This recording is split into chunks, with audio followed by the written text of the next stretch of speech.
Olá, ouvintes! Meu nome é Carol Messeder. Olá, pessoal. Meu nome é Fabrício Dias. Amanda Alcântara. E nós estamos aqui, nós três reunidos de novo. Que alegria! Nossa, que emoção aqui estar aqui hoje com vocês de novo, viu? A primeira do ano com os três, né? A primeira do ano com os três. Que absurdo, doutora Amanda. Andei sumida, muitos acontecimentos bons na minha vida. Nós vamos contar novidades aqui. Aos pouquinhos a gente vai soltando. As novidades para esse ano, né? Eu acho que tem coisas que já aconteceram e vai acontecer muita coisa legal aqui. Muita coisa legal que a gente vai compartilhar com vocês. É verdade. E a gente está aqui para mais um episódio do podcast Chama Clínica, podcast sobre clínica médica e amenidades na medicina. E hoje, nós vamos começar hoje com o tema de clínica médica raiz, né? Vamos começar hoje botando o dedo na ferida da clínica médica e da unidade de emergência hoje. E o tema é? Emergência hipertensiva. Ou urgências e emergências hipertensivas. Muita gente tem dúvida, né? Nós estamos com ninguém mais, ninguém menos do que uma cardiologista da nossa equipe. Boas-vindas para Amanda, né? É verdade. Para dar as boas-vindas, a gente vai falar sobre um tema que puxando sardinha pro lado dela. E a gente sabe que ela é doutora nisso, então a gente pode falar à vontade. A gente usa e abusa. Vocês estão puxando saco para eu começar? Então eu vou começar, então. É isso mesmo. Eu acho que a gente pode começar pelo começo, definição, né? O que é definição? É uma dúvida muito comum, inclusive. Muito comum. Então, vamos lá. Então, a gente tem que diferenciar a emergência hipertensiva da urgência hipertensiva. Então, qual que é a definição? A definição das duas é uma hipertensão grave, definida hoje com uma pressão acima de 180 de sistólica e 120 de diastólica. Então, é uma hipertensão grave e o que vai diferenciar a emergência da urgência é a presença de lesão de órgão-alvo. Na emergência hipertensiva, então, é uma hipertensão grave, uma pressão acima de 180 por 120 e presença de lesão de órgão-alvo. Já na urgência hipertensiva, você tem esses valores graves de hipertensão numa paciente sintomática, mas sem presença de lesão de órgão-alvo. E o que é essa lesão de órgão-alvo? Eu acho que é isso que é fundamental. É o mais importante. Então, a lesão de órgão-alvo, geralmente, a gente vai cometer. O que a gente tem que lembrar? O coração, o cérebro e o rim. Então, quando a gente pensa nesses três órgãos, a gente vai pensar o que um aumento grave de pressão vai causar no coração, no cérebro e no rim, que vai lesionar. Lesão de órgão-alvo é isso. Você vai ter uma lesão tanto no coração, tanto no cérebro, quanto no rim. Então, primeiro, vamos começar pelo coração, né? Então, qual que é a consequência de um aumento abrupto de pressão no coração? O que acontece? Você vai ter um hipofluxo coronariano.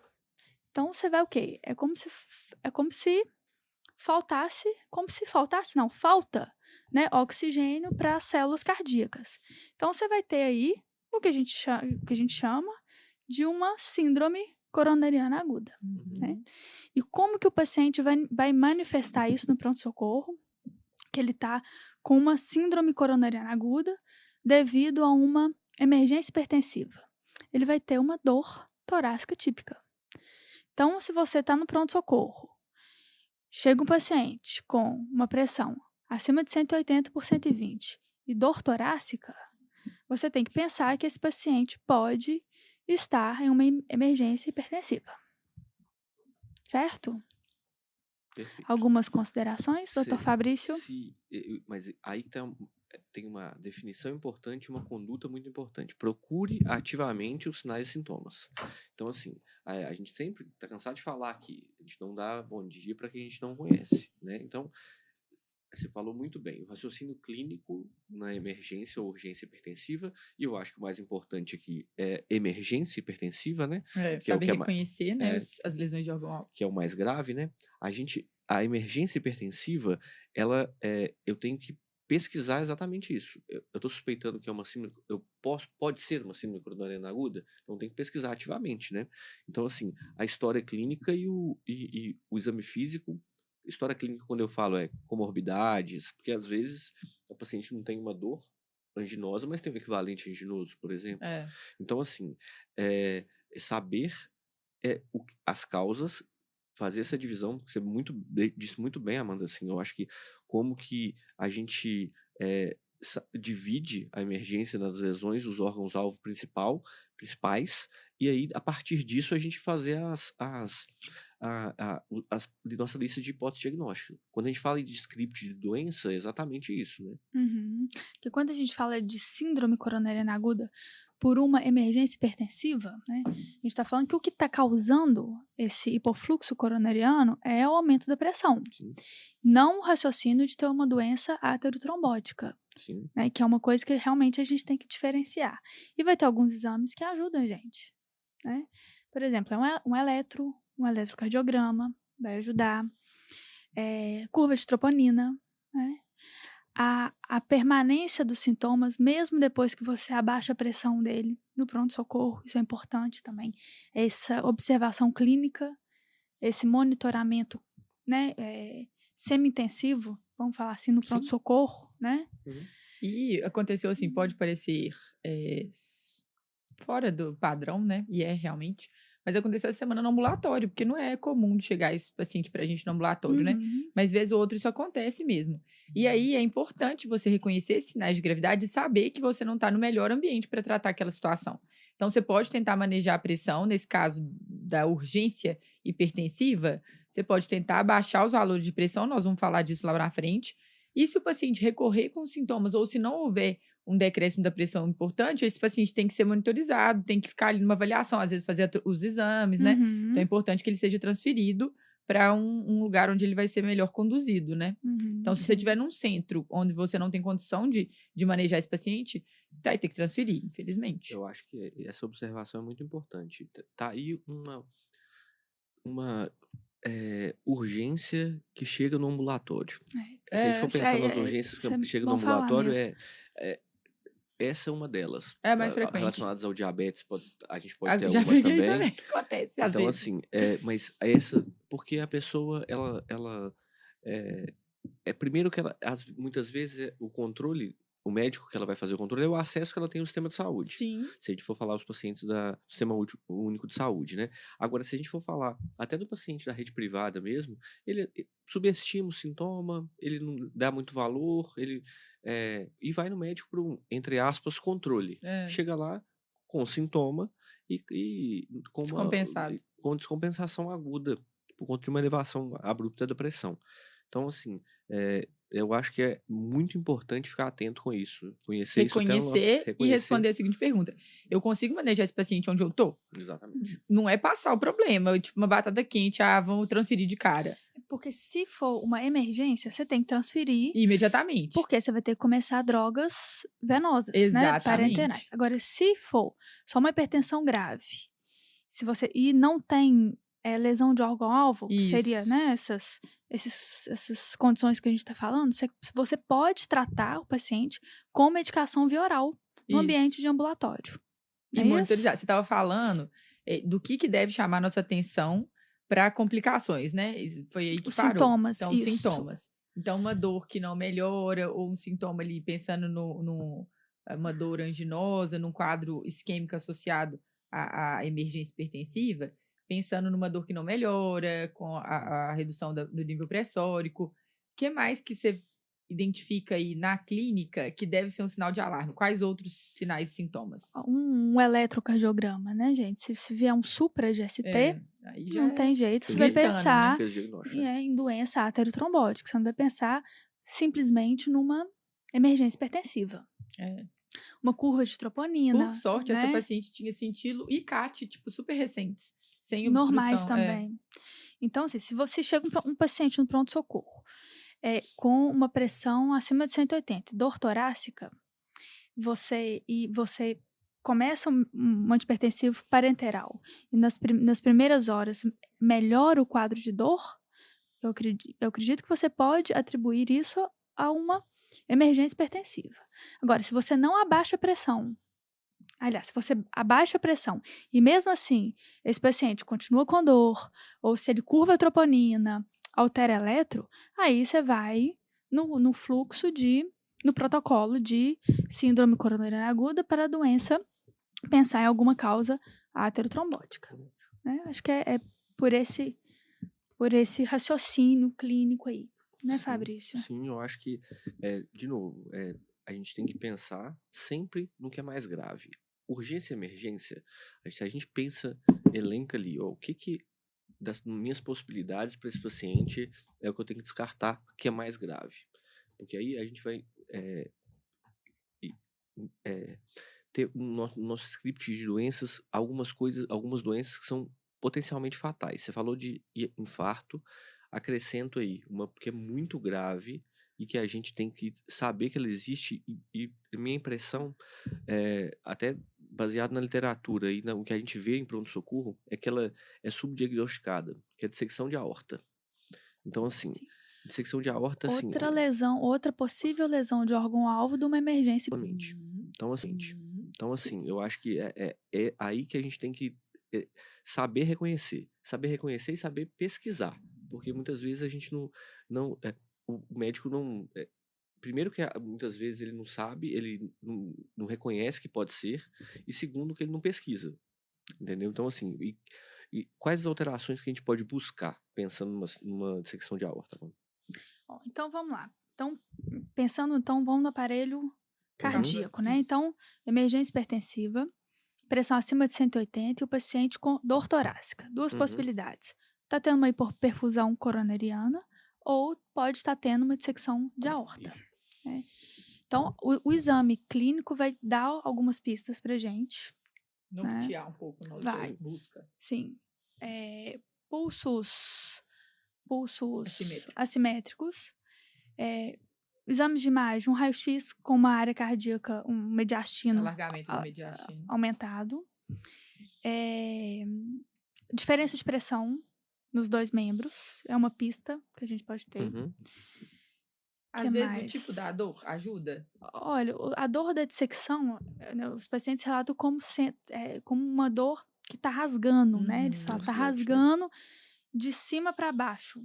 Né? Então, geralmente, acompanha aonde que está dissecando. Então, geralmente é rasgando, se tiver pegando a aorta descendente, fala, né, o relato é que está rasgando para baixo.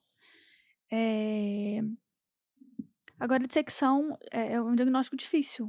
Sim, muito né, difícil. de se fazer. Então, a gente tem que ficar realmente atento. Teve um caso recente nas sessões anatomoclínicas, quando eu era aluna, você também deve ter participado lá na faculdade, Sim, tinha, muitas. assim, que eram super legais, porque é o diagnóstico pós-mortem, aí vai para necrópsia, tudo, e passa por todas as etapas, assim. E a última sessão anatomoclínica foi de um caso de dissecção aórtica, assim, que era completamente fora do script habitual, sabe? E esses casos acontecem mesmo, gente. Tem casos que é difícil para todo mundo e a apresentação é muito atípica, né? Mas a gente tem que estar preparado para identificar porque o que é mais comum é vir uma apresentação mais típica, né? As exceções, elas existem para comprovar a regra. Mas a gente tem que se munir das armas que a gente tem. Então, é fazer uma caracterização bem feita. E eu vejo, essa paciente tinha uma dor torácica, e isso até confundiu, era uma dor torácica típica. Então, a gente fez o eletro. E aí, como que a gente chega na dor torácica típica? Fazendo anamnese, né? A gente vê muito isso, assim. Porque qual que é a diferença da angina instável para angina estável? Basicamente, a clínica. E se a gente vai conseguir fazer isso por meio da anamnese, algumas coisas, alguns achados no exame físico vão ajudar também. Mas, de novo, eu acho que é que a gente batendo aqui, chovendo no molhado, que é falar da importância desses conceitos fundamentais, anamnese, exame físico e o script de doenças, que é isso que a gente está contribuindo para montar aqui. São essas informações além, né? Então, você falou do aparelho cardiovascular, de isquemia, né? Infarto, de dissecção, pensando em dor torácica. Que mais? Agora tem uma mais comum que vocês que ficam no CTI, Caroline e Fabrício, que é mais comum, é o edema agudo de pulmão, que todo mundo fala edema agudo hipertensivo, né? É verdade. Que eu acho que é o mais comum, que é o paciente que... Mas até paciente de enfermaria, eu nunca vou esquecer. Um dos meus primeiros plantões de internista, Eu atendi um edema agudo de pulmão.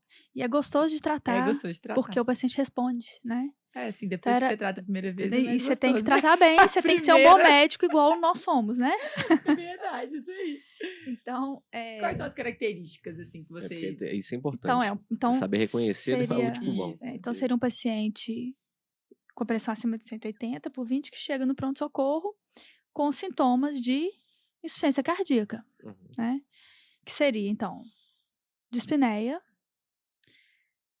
que mais, Fabrício? Vamos lá, você como um grande intensivista. Hipertensão, dispneia, ele vai trazer muitas vezes, pode ser um quadro agudo, mas ele pode trazer sinais e sintomas de descompensação, né? de descompensação progressiva, e chegando pra gente, né, habitualmente ele chega com uma, já aquele paciente clássico, né, com sinais clínicos de congestão, exemplo, edema periférico, ele pode referir previamente ortopneia, dispneia paroxística noturna, mas ele pode também ser oligosintomático. Ele estava bem há algum tempo atrás e de repente ele descompensa agudamente com hipertensão mesmo e dispneia muitas vezes com os únicos sinais e sintomas dele. Agora, quando está muito congesto, o exame físico ajuda a gente, porque a gente ausculta uma crepitação bibasal, né? Uma crepitação importante, turgência jugular, os sintomas de insuficiência cardíaca mesmo, né? Agora, às vezes esse paciente ele vai trazer sinais sutis, né? Então, assim, ele faz uma hipertensão e uma dispneia associada apenas, assim. Então, assim, aí o mais comum é eu auscultar a crepitação, eu ver hipoxemia, mas checar isso, de novo, buscar isso no nosso exame clínico é fundamental. Porque muitas vezes a gente ouve assim, mas esse paciente não está crepitando. Não, esse paciente não está muito congesto. Você vai olhar o paciente está, assim, com sinais claros de insuficiência cardíaca. Então, é importante esse conceito de pesquisar essa dispneia, como que ela está evoluindo, como que ocorreu a apresentação. Quais as comorbidades, né, do paciente também que vão ajudar a gente a direcionar um pouquinho. A gente pode acontecer edema agudo de pulmão com o paciente sem história de insuficiência cardíaca de fração de ejeção reduzida? Sim ou não? Se pode. Ter uma descompensação da insuficiência cardíaca sem o paciente, ou uma edema agudo de pulmão, sem o paciente ter um diagnóstico de insuficiência cardíaca de fração de ejeção reduzida? Sim. Então, assim, é sempre pensar que às vezes ele vai ter comorbidades, por exemplo, diabetes, hipertensão, e sem esse diagnóstico. A gente vai fazer o diagnóstico de insuficiência cardíaca dele na descompensação aguda, no edema agudo de pulmão.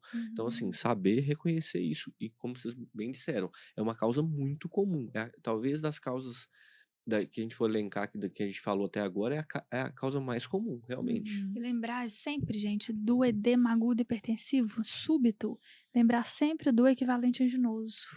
Procurar sempre doença coronariana por trás dessa compensação, principalmente aguda. Né? Eu já tive um exemplo de um paciente que internou lá no São José. Ele acordou, teve uma dispneia súbita.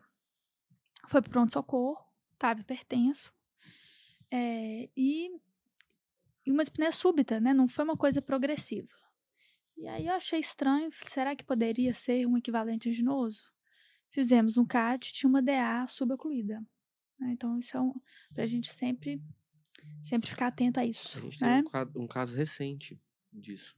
A gente teve um caso recente de, não é uma urgência hipertensiva, mas um quadro súbito de uma dispneia súbita num paciente que internou conosco e recebeu alta recentemente, que era uma insuficiência mitral aguda, uma ruptura de cordoalho. Sim. Então, assim, a manifestação dele clínica foi uma IC valvar aguda, né?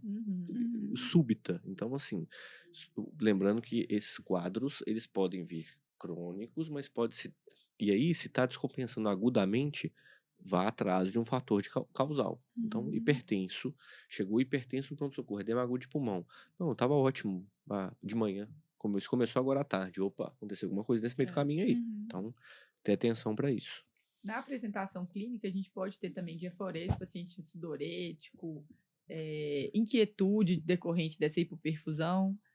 E tem um clássico também, que é aquela expectoração rosácea, assim, né? Que eles... Do edema agudo, do edema agudo, que é clássico, não vai ter em todo caso, mas quando você vê, é inesquecível, né? Uma vez para nunca mais, assim, esquecer. Eu já vi, já. Quando você vai entubar, né? Exatamente. E aí sai pelo tubo, né? Aquela coloração rosa. Então, ótimo, já falando de mais um, o que mais? Eu acho que cardíaco, né, de lesão de órgão-alvo cardíaco, foram as 3 principais, né? Que é isquemia, né, coronariana, dissecção de aorta e edema agudo de pulmão, né? Tratamento dos 3, vamos falar algumas coisas, já pra gente fechar a parte do coração. Né? Então, tratamento da isquemia. Então, a gente sabe que é emergência hipertensiva, a gente tem lesão de órgão-alvo, a gente tem que agir rápido. Tem que, se for possível, monitorar esse paciente, encaminhar esse paciente para o CTI, né? E iniciar medicação parenteral, antihipertensivo parenteral, endovenoso, né? Então, na dor torácica, né, de que a gente está pensando de uma consequência, uma isquemia coronariana, vamos falar do melhor antihipertensivo parenteral. Eu acho que vocês vão saber falar mais que eu, vocês estão mais em contato com o CTI. Eu sempre usei o Tridil, que é o nitrato, antihipertensivo parenteral. Nitroglicerina, né? Que é Isso, acho que vocês vão saber. Quando a gente pensa, então, em emergência hipertensiva, o tratamento, a base do tratamento das emergências hipertensivas vão ser antihipertensivos que a gente fala que são tituláveis. Quando a gente fala de antihipertensivo titulável, é aquele que eu tenho um controle fino sobre ele. Né? Então, assim, a gente vai falar do alvo de controle de pressão, assim, mas eu preciso ter se eu dou um antihipertensivo em que a absorção pode ser errática, ou o nível sérico dele eu não consigo determinar, eu não consigo tatear, né, regular, eu corro o risco de ter, ao invés de compensar meu paciente, descompensar. Fazer uma hipotensão súbita no paciente. Então, se o paciente está com uma síndrome coronariana, por exemplo, e eu faço uma hipotensão súbita nele, eu posso piorar a isquemia. Então, assim, se o paciente está com... A gente vai falar... uma dissecção de aorta, eu não vou saber se o paciente está chocando pela dissecção ou se eu controlei rapidamente. Então, o titulável, ele me permite esse controle muitas vezes mais rápido, mas também muito mais fino, né? Fino, exatamente. Você tem mais o controle, né? Eu acho que isso é muito importante. Então, assim, quando a gente fala de abordagem do paciente, uma emergência hipertensiva, e a gente está falando das diversas síndromes relacionadas a ela, né, a emergência hipertensiva, a gente tem que pensar que eu preciso ter um paciente na mão. Então, assim, e aí, antes disso, a gente vai até da abordagem... O intensivista agora, né, adora ter o paciente na mão, mas né? é a melhor coisa do mundo. E para ter ele na mão, a gente fala isso demais. A Carol que gosta sobre... o paciente na sala de emergência se move, criatura. Então, assim, mas é verdade. Monitoriza o doente. Monitorize. Ele tem que ter uma monitorização. Ele precisa de um acesso venoso. Esse paciente precisa de oxigênio suplementar? Não, depende. Ele depende. Um edema agudo de pulmão, por exemplo, ele, com certeza vai precisar. Então, assim, por exemplo, síndrome coronariana aguda, tem os alvos de saturação de oxigênio, precisa de oxigênio suplementar, né? Acesso venoso, eletrocardiograma, exame físico. Olha só a importância disso. Então, assim, o paciente... E aí, é aquela questão, né? Eu tenho até um tempo para começar a raciocinar. Então, assim, o paciente chegou na sala de emergência, está hipertenso, é uma dor torácica que a gente está conversando agora, vamos lá, eu vou controlar a pressão, mas antes disso eu vou monitorizar esse doente. Monitorize, pegue o acesso venoso e aí comece a controlar a pressão de maneira parcimoniosa. E se você viu, de novo, porque é importante, às vezes a gente vê as pessoas atrasando a transferência desses pacientes. Então, se você viu que você está diante de um quadro, vamos supor, essa paciente com atendimento ambulatório, pediu um eletro alterado, já faz contato com a UPA, já pede o SAMU para buscar esse paciente para ele ser transferido para um lugar, ser referenciado de maneira adequada e conduzido de maneira adequada. Porque senão você atrasa a condução e isso tem impacto no prognóstico do paciente. Então, por isso que a gente destaca aqui essas coisas, gente, para vocês ficarem com esse olhar mais sensível sendo possível identificar esses sinais de gravidade, essas possíveis emergências e tratá-las adequadamente até onde vocês conseguirem, para daí em diante esse paciente ser seguido de uma forma adequada. Tá bom, então falou disso. E aí, basicamente, a gente vai usar ou a nitroglicerina, que é o Tridil, ou o nitroprusiato, que é o Niprid. Então, vai ter algumas condições que a gente vai escolher outros, né? Por exemplo, na isquemia coronariana, a gente vai dar preferência para a nitroglicerina, que é o Tridil, que é menos potente do que o Niprid, né? Ele é só venodilatador e causa uma vasodilatação coronariana também. Então, quando a gente está pensando numa isquemia miocárdica, também na síndrome coronariana aguda, né, a gente usa mais o Tridil. Já na dissecção de aorta, que a gente tem que ser mais agressivo, tem que abaixar a pressão mais rápida, talvez a gente dê preferência para o Niprid. Isso. Lembrando que vai ligar Tridil, você pode começar o Tridil com uma monitorização não invasiva. Agora, Niprid, nitroprusiato, vai ligar, tem que ter uma linha arterial, tá? Então, assim, esse paciente precisa de monitorização de pressão arterial média, ele precisa de uma PIA. Então, na sala de emergência, eu indiquei Niprid, ou no CTI, ou na unidade de internação, qualquer que seja, eu indiquei Niprid, eu preciso de uma linha arterial. Então, é um conceito importante, porque muitas vezes a gente acaba, na sala de emergência, por exemplo, no atendimento mais rápido, que eu preciso de ter agilidade e que eu não tenho muita estrutura para eu colocar, por exemplo, uma linha arterial no paciente, eu vou usar a nitroglicerina, eu vou usar o Tridil, porque ele não precisa, eu não preciso de... No edema agudo, né, se estiver na emergência, você pode começar um Tridil, às vezes responde, e se não responder, você monitoriza, leva para o ambiente, né, de terapia intensiva e... você pode começar enquanto você vai, mas para você migrar, você precisa de ter o paciente com monitorização invasiva. Tá bom. E lembrar só na dissecção de aorta, beta-bloquear, né, que é o mais importante, manter a frequência baixa. Aí você pode usar, por exemplo, titulável esmolol. Então, assim, que também é uma medicação hoje usada menos, mas para dissecção de aorta é uma medicação excelente.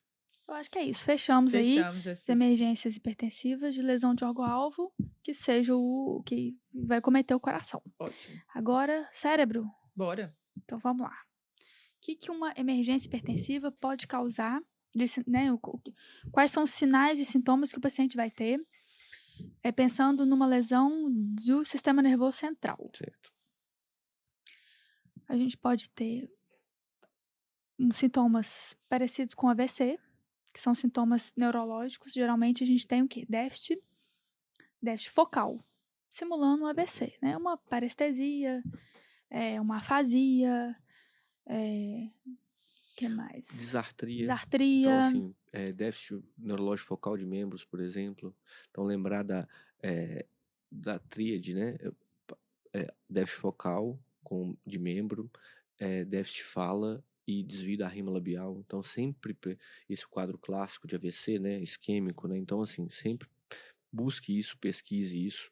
Pode ter até crise convulsiva. Então, assim, sempre dos sintomas mais simples até os sintomas mais complexos. Então, sempre pensar em déficits visuais. Então, assim, cefaleia. Então, isso é muito importante. E a emergência hipertensiva pode causar tanto um AVC isquêmico, isquemia cerebral, como hemorragia também.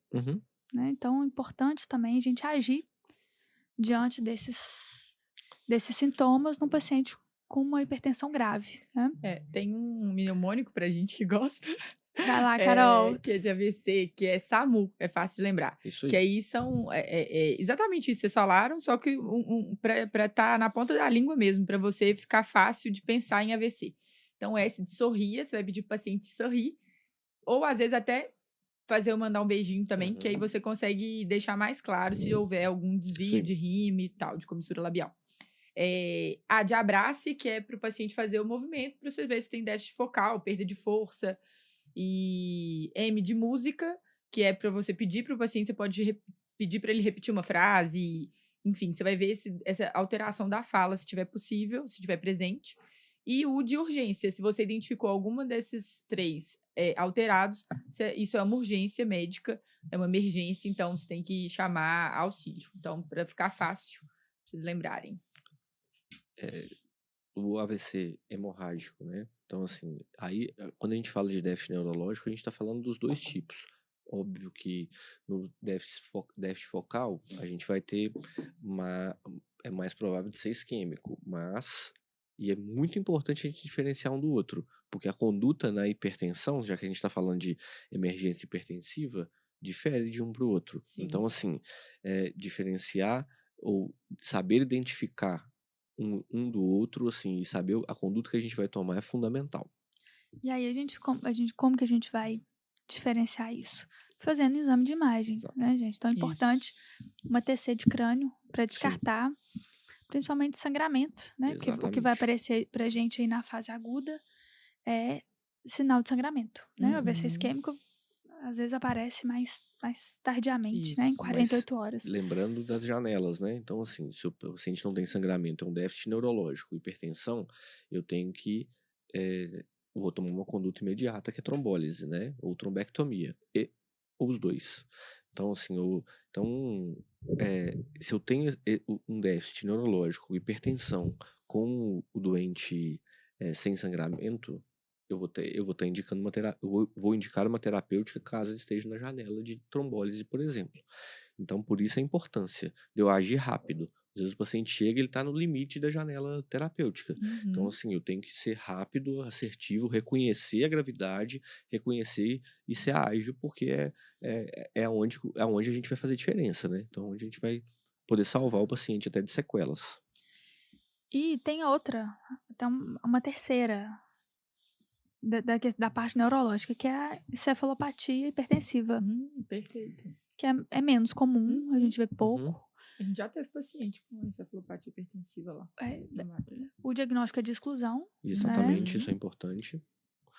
E a gente falar que a encefalopatia hipertensiva, ela sempre vai ter uma manifestação neurológica, muitas vezes. Então, eu vou ter que descartar fenômenos estruturais, principalmente no sistema nervoso central, para eu falar aqui da encefalopatia. E, além da medida da pressão no exame físico, e isso requer uma habilidade, assim, é o exame do fundo de olho. Então, isso pode me ajudar muito, tanto até na diferenciação de tem um sangramento, por exemplo, tem algum sinal indireto de lesão do sistema nervoso central, o fundo de olho pode me ajudar. Então, a encefalopatia hipertensiva, ela é um diagnóstico difícil, não é um diagnóstico simples, porque sobrepõe muitas vezes sintomas das outras, vamos colocar assim, as catástrofes neurológicas. Então, eu tenho que ter atenção nesse diagnóstico. E, como você bem disse, é um diagnóstico de exclusão. Fechamos as Eu causas acho, neurológicas. fechamos as causas neurológicas e agora sobrou as causas, o rim, né? Uhum. Que o rim também pode sofrer com esse aumento aí da pressão, né? Com essa hipertensão grave. Então, o paciente que chega no pronto-socorro com a pressão acima de 180 por 120, e os sintomas que ele vai ter, por exemplo, é uma anúria, né?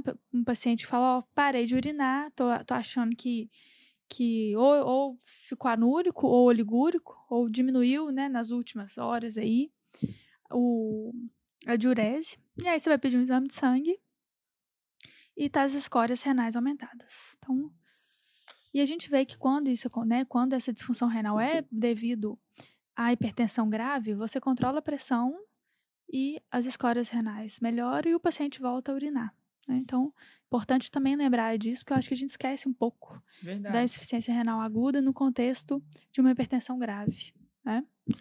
E isso é fundamental, a gente ter saber ter essa noção, até para a gente poder agir, e muitas vezes a gente vê ações tardias.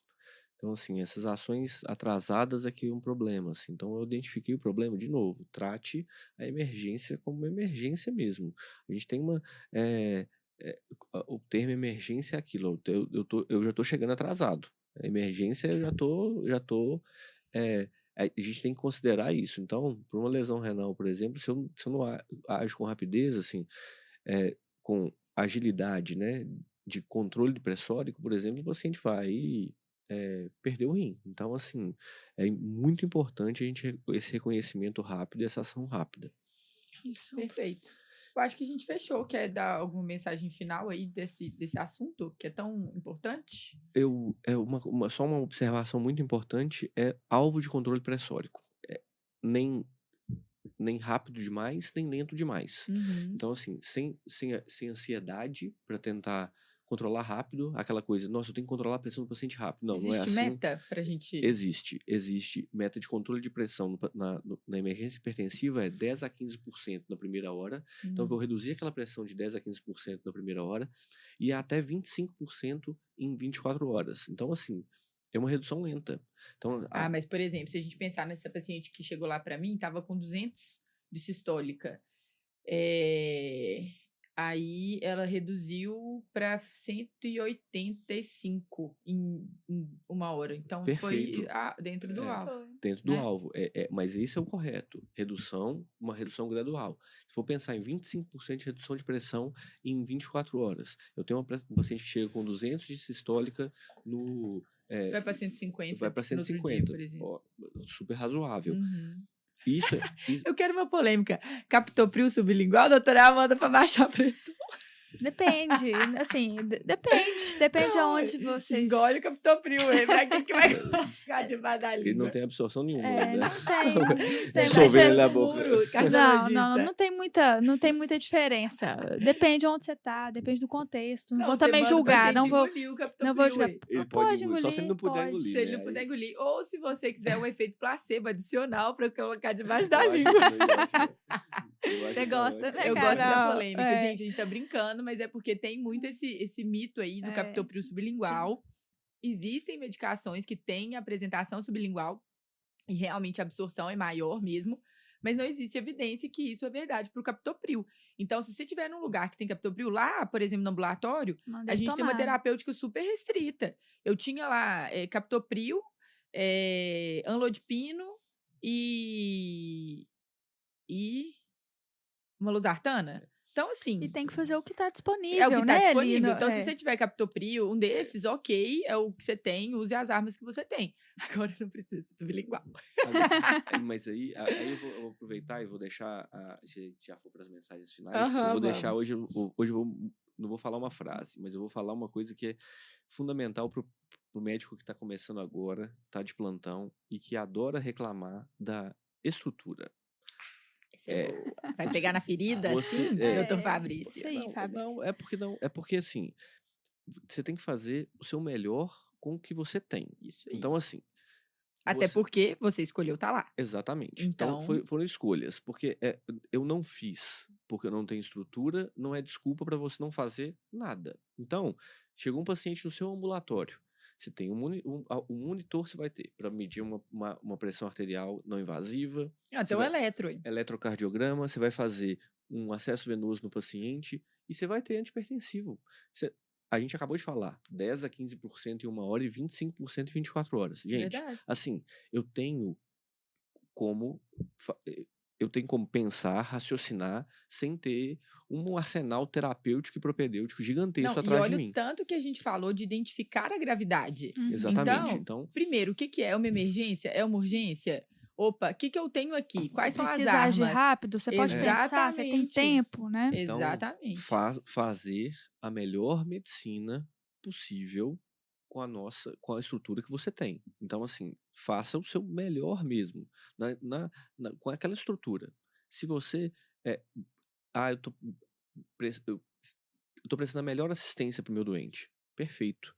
Agora, tudo bem, eu não quero que... Se você não estiver num lugar que não tenho angioplastia primária, para fazer um cateterismo, para fazer uma angioplastia primária, ok, eu entendo isso. Agora, não começar o tratamento de síndrome coronariana aguda porque eu não tenho uma hemodinâmica disponível. Então, não é possível, mas isso vocês estão vendo o que está acontecendo? Não, mas ou começa errado, se eu te falar o tanto de pressão, isso aí é triste, gente, assim, Então, O tanto de paciente com hipertensão mal controlada por causa de tratamento inadequado, dá vontade de chorar. Captopril, eu falo isso com os meninos sempre, e parece que eu tô exagerando. Captopril e losartana na mesma prescrição. então, Aí tá danado. mas não, assim, mas é por isso que a gente tá aqui. É, por isso que a gente É tá por aqui. isso que- Existe luz no fundo do túnel. Exatamente, por isso que a gente tá aqui. Então, assim, Mensagens finais. é justamente para isso. Então, se você é um desses que eu acabei de falar, segue a gente no Instagram, Consuma @chama nosso clínica, conteúdo, nós estamos aqui, criatura. SB Curte, eu ainda Carol. vou aprender, gente. Curte, Curte, compartilha, comenta. comenta. Segue Curte, a gente no compartilha e canal do comenta. YouTube e bota um joinha lá, que isso ajuda muito a gente. Manda sugestões de temas, Isso. manda críticas pra gente melhorar. A gente tá aqui para crescer Com mesmo junto com certeza. todo mundo. E acompanhe nosso O conteúdo. perfeito porque nasceu morto, não é o isso? perfeito Você que nasceu gosta? morto. Exatamente. O perfeito Vocês nasceu estão morto. cheios de gírias novas. De frases de novas? frases, essas Não, eu Ai, não tem tô 5 sabendo, meses que ela não. aparece Pois aqui, né, doutora é, Amanda? tô achando que só não chama de bem- gíria, porque não é gíria. Tô brincando. Obrigado, pessoal. Um abraço. Tem Tá. frase? A frase pode ser essa que você falou? Pô, acho que sim. eu Então acho tá, que sim, então eu é acho que isso. Faça seu melhor. Faça na seu condição melhor. que você tem. Isso. Pra quando você tiver Gostei. condições melhores. Fazer melhor ainda. É do Cortella essa frase, créditos a ele. Mas a gente gosta bastante porque ilustra isso que a gente acredita muito, né? Exatamente o que a gente acabou de falar hoje, né? Um grande beijo. Foi um Tchau, prazer. pessoal. pessoal. Um Tchau, Até a beijo. próxima.